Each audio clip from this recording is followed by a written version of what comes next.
abbaan koo maal jedhanii biyya kana saba tokkoof amantaa tokkoof eenyu kenne Oromootu kenne. Oromootu kenne abbaa koo.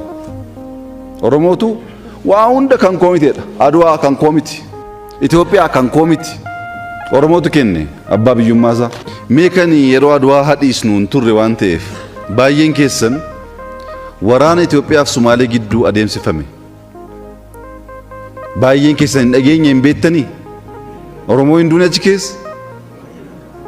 Isa kana isaan kaasaa jiru bara dargii waraan dargiin gochaa ba'e Oromoo hin duune lafee ijoollee keenya achi jiru ganaa jirra nuti. Kan duraa immoo hadhiisnu bara mootummaan Itoophiyaa fi mootummaan Eertiraa waraananii Anuur Maadheera. Oromoo meeqa taafeeti achitti? Waraana dheengaddaa isa dheengaddaa kan meeqa tafe? Hin deemnaa hin duunaa injifannoo hin dhufaa injifannoon kan koomiti jennee abbaatti barbaaddan. Malee hirmaannaa keenya malee qonna duwwaa miti. Waraanni biyya kanaa waraanamees injifannoo argamees hin beeku. Garuu abbaa biraatti laannee nuti keenyaa miti jenna.